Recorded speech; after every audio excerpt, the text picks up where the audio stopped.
You're just a little too old school for where we're headed. We need someone who can innovate. My name is Rick Donnelly. I'm 62 years old, and until this morning, I was the Chief Financial Officer at Meridian Manufacturing for 15 years. I joined when we were a struggling family business with 3 small factories in Cincinnati. Now we're a publicly traded company with 18 plants across the Midwest. I helped navigate us through 2 recessions, an acquisition crisis, and more boardroom politics than I care to remember. I'm not flashy, I don't schmooze investors at cocktail parties, but the numbers were always right, the books were always clean, and we never missed a filing deadline on my watch. Then Travis Mercer arrived, 36 years old, with his designer blazers and expensive sneakers. The board brought him in as CEO 3 months ago, and he swept through our offices like a tornado, talking about synergy and disruption and realigning vision. I knew what was coming the moment he scheduled our first one-on-one meeting. The market's changing, Rick, he said today, leaning back in my chair with his feet propped on my desk. We need someone who speaks the language of modern finance. I said nothing, just nodded once and offered a tight-lipped handshake. We were bringing in Zachary Hughes, 29, brilliant mind, just did a TEDx talk on financial innovation that's getting real traction online. I see, I said, my voice steady. When's the transition? Travis smiled, surprised by my calm. 2 weeks. We'll announce it at the next board meeting. I packed my personal items that afternoon while everyone was in an all-hands meeting about our exciting new direction. 15 years in this office, and everything fit in a single cardboard box. Family photos, a commemorative coin from our IPO, the leather portfolio my wife Patricia gave me before she passed. On my way out, I noticed Bethany from accounts holding back tears by the elevator. She'd been with me since day one. Don't worry, I told her, it's all part of the cycle. What I didn't tell her was that I'd spent the last 6 months quietly documenting a series of questionable transactions that started appearing in our book shortly after Travis arrived, and grew more frequent after he mentioned bringing in his finance guru, Zachary. I wasn't planning revenge, I was just doing my job, keeping the books clean. Even on my way out, I grew up working in my father's hardware store in Covington, Kentucky, just across the river from Cincinnati. He taught me that numbers don't lie, even when people do. I put myself through college stocking shelves and balancing his books at night. When I graduated, I turned down bigger offers to stay local, working my way up through regional companies until Meridian's founder, Harold Phillips, called me personally in 2008. I need someone who can keep us afloat through this recession, he said, someone who sleeps better when the books balance. For 10 years, Harold and I built Meridian into something solid. When he retired, the transition was smooth. The new CEO, Diana Wright, respected the systems we'd created. We disagreed sometimes, but she listened. We grew steadily. No flashy moves, just solid business practices and clean accounting. Then Diana retired, and the board wanted fresh energy. Enter Travis Mercer, with his Harvard MBA and stint at a Silicon Valley startup that had more buzz than profit. The first red flag appeared during his second week. He bypassed our procurement protocols to hire a marketing consultant, his former classmate, at 4 times our standard rate. When I questioned it, he smiled. We're thinking bigger now, Rick. The old constraints don't apply. The second flag came when he restructured our reporting lines, so finance went through his new chief innovation officer before reaching him. The third was overhearing him tell someone on the phone that our books had a lot of outdated methodology that needed creative solutions. I started watching more closely. Small irregularities appeared. Vendor contracts with companies I couldn't properly vet. Consultancy fees without deliverables. Budget reallocations without department head signatures. My team noticed, too. Kevin from Internal Audit stopped by one evening as I was reviewing the quarterly statements. Something's off with the new tech investment tracking, he said quietly. Numbers don't match from entry to report, he added. Document everything, I told him. Just keep it factual. Patricia would have told me to make waves, stand up in a board meeting, go out with a bang. But cancer took her 3 years ago, and without her fire, I'd grown more methodical, more patient. So instead of confrontation, I kept detailed records. Downloaded suspicious transactions, cross-referenced irregularities, all while maintaining the same calm demeanor in meetings, even as Travis brought in more of his people and pushed out mine. I wasn't being paranoid. The patterns were too consistent. Something bigger was happening, and it centered around this new finance wonderkin, Zachary Hughes. My final board meeting lasted exactly 22 minutes. There was no mention of my 15 years of service, no thank you speech, no plaque or watch, just a line on the agenda that read, CFO Transition Update. Travis spoke about exciting new fiscal directions while I sat silently at the far end of the table. The chairman, William Foster, couldn't quite meet my eyes. He'd been on the board when Harold hired me. Now he simply nodded along with Travis's presentation about how Zachary Hughes would revolutionize our approach to capital allocation. I'd hoped for at least some acknowledgement from William, some recognition of what we'd built together. Instead, the meeting moved briskly to the next agenda item, the new headquarters Travis wanted to build downtown. As everyone filed out, William paused briefly by my chair. You've been an asset, Rick, he said awkwardly, patting my shoulder. Best of luck. An asset, like a piece of equipment that had depreciated, I thought. I walked back to my office, Zachary's office now, to collect my box. Through the glass wall, I could see Travis showing him around, pointing at the graphs on my walls like they were ancient cave paintings. Bethany was waiting by my door, holding an envelope. The accounting department took up a collection, she said, for a proper send-off dinner. I thanked her, knowing I wouldn't use it. As she turned to leave, I asked, Bethany, when did those invoices from Vertex Solutions start coming in? She thought for a moment. February, I think? Right after Mr. Mercer announced the Digital Transformation Initiative. February, 2 weeks before Travis first mentioned bringing in Zachary. That night at home, I spread all my documentation across my dining room table. 6 months of suspicious transactions, invoices for services never rendered, foreign consulting fees without tax documentation, and most telling, shell vendors that all traced back to a holding company called Alpine Innovations, which had been registered just 3 days before Travis was announced as CEO. The pattern was clear now. Travis hadn't brought in Zachary because I was old school. He'd brought him in because they had a system siphoning company funds through fake vendors and consultants, hiding it in complex digital transformation costs that were hard to question in today's business environment. They needed me gone because I asked too many questions, kept too close an eye on the details. I sat back in my chair, looking at the evidence laid out before me. For the first time since Patricia died, I felt something beyond the numb routine of daily existence. Not anger exactly, something colder, more focused. I opened my laptop and began organizing everything methodically. Cross-references, timelines, account trails. I wasn't going to confront Travis. I wasn't going to call an emergency board meeting or go to the press. That wasn't my style. No. I would do what I'd always done. Let the numbers tell the story. But this time, I'd make sure the right people were listening when they spoke. A week after my departure, I decided to reach out to William Foster directly. Despite his lukewarm goodbye, he'd always been fair. He deserved a chance to address this before it got worse. I called his office and left a message with his assistant. Just wanted to discuss some financial concerns from my final weeks. Nothing urgent, but worth reviewing. He called back the next day, his voice guarded. Rick, good to hear from you. Travis mentioned you might reach out. My stomach tightened. Did he? Yes, he said you were having trouble transitioning, said you had some concerns about our new systems that Zachary already addressed.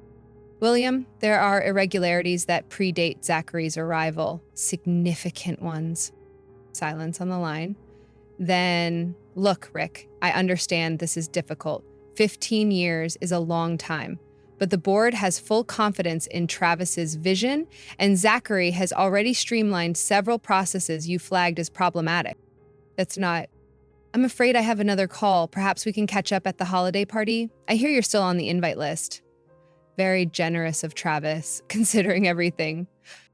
I hung up, already knowing where this was heading. The next morning, I received an email from Meridian's legal department. The language was carefully neutral, but the message was clear. Any accusations of financial impropriety, without substantial evidence, could be considered defamatory. They kindly reminded me of my confidentiality agreement. They were closing ranks. Someone, Travis, had obviously anticipated I might notice the discrepancies and had already poisoned the well.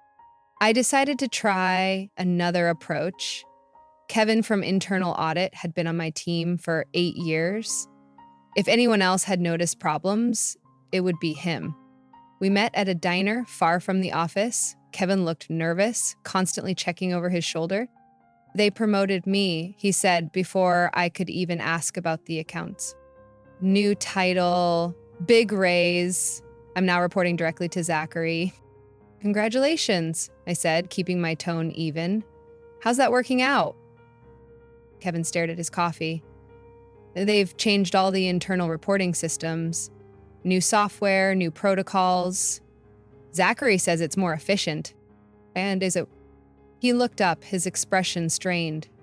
Rick, I can't.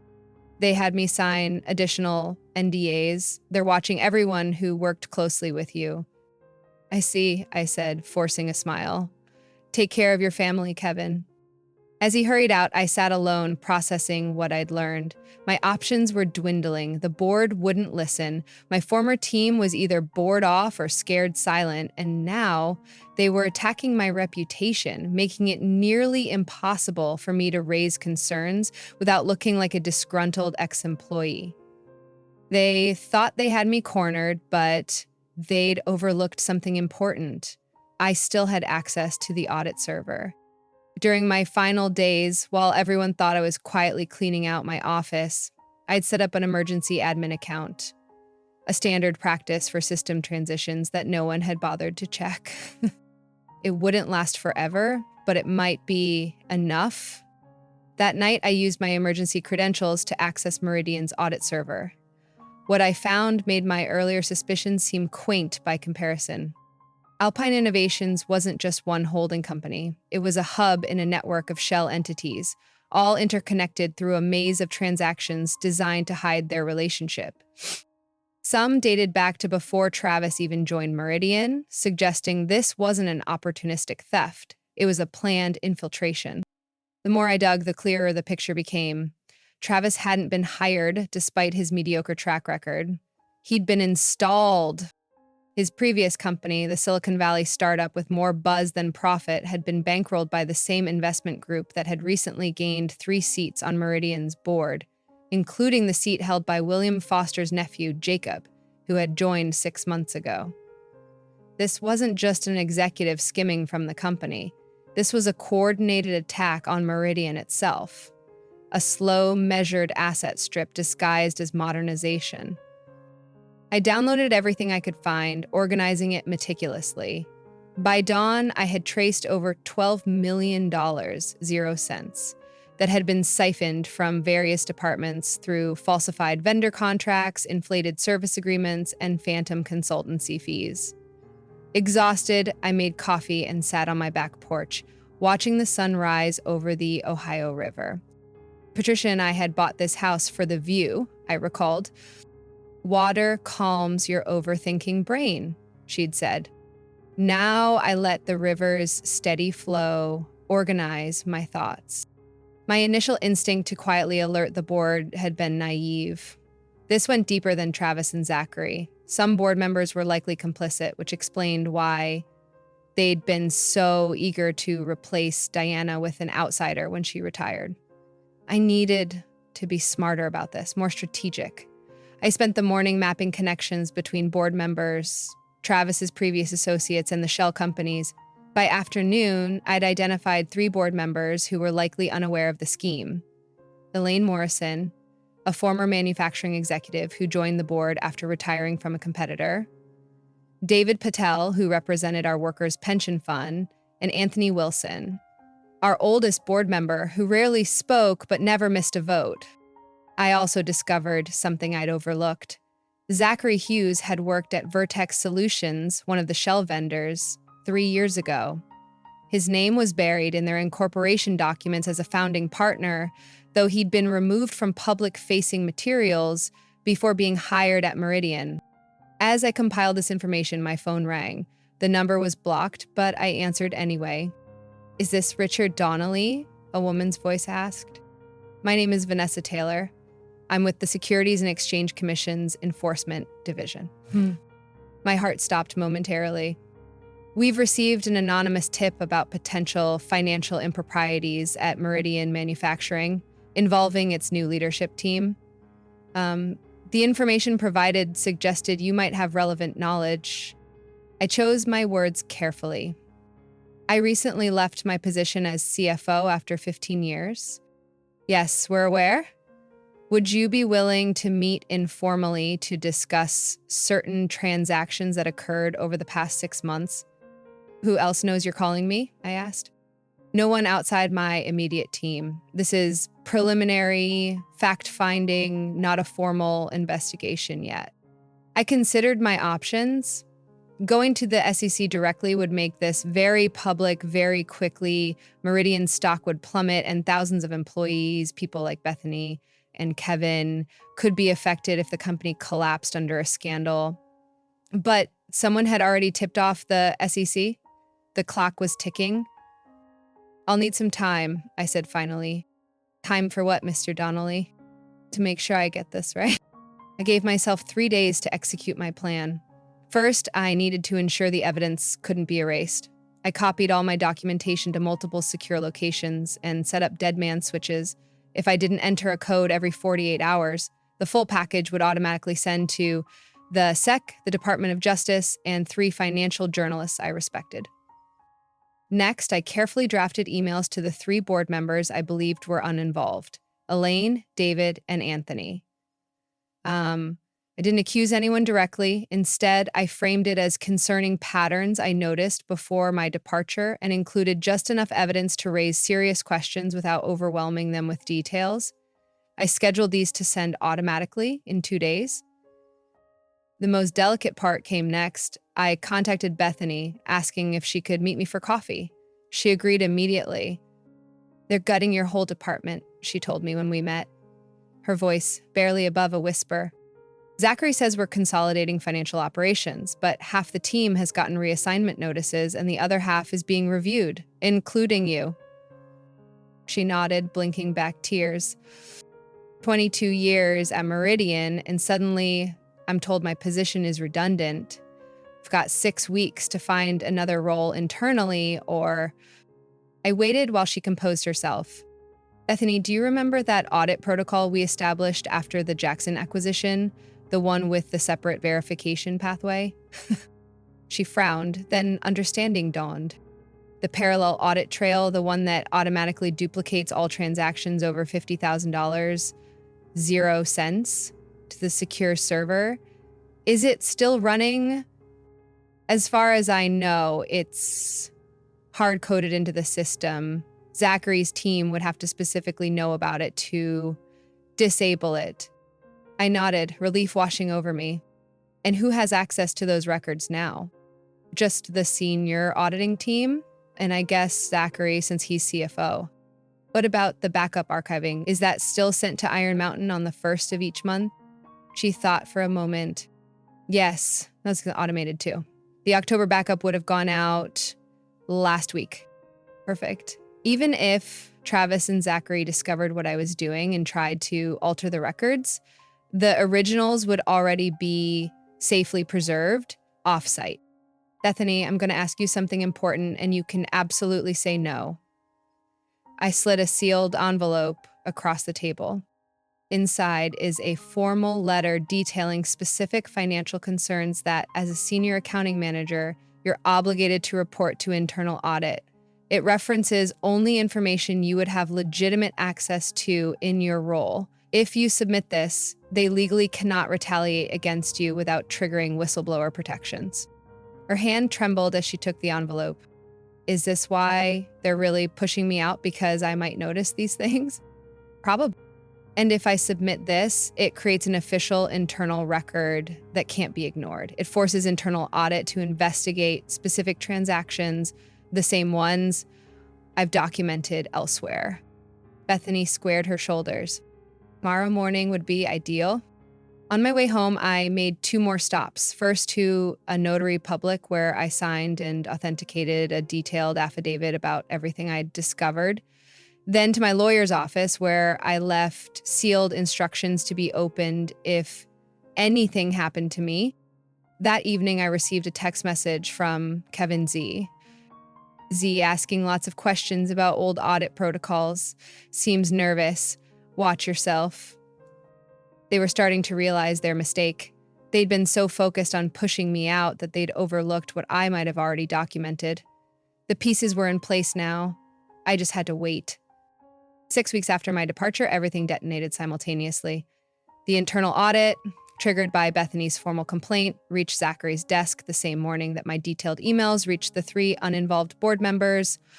By noon, Elaine Morrison had called an emergency board meeting using her authority as audit committee chair. Or I wasn't there, but Bethany texted me updates throughout the day. The board meeting started at 2 o'clock. Travis, looking pale, was just escorted to a conference room with legal.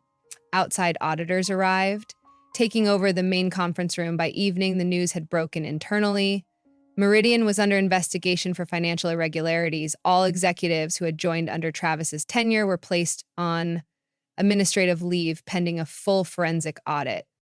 I turned off my phone and took a long walk along the river, watching the Cincinnati skyline light up as darkness fell. For the first time in months, I felt my shoulders relax. The next morning, I received 3 missed calls from William Foster, Travis, and Jacob Foster. I ignored them all.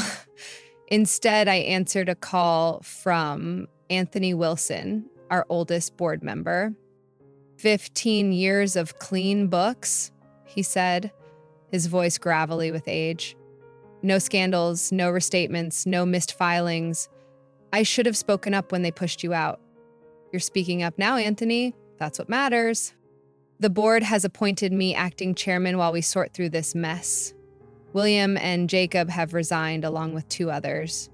We've terminated Travis and Zachary for cause. They said nothing.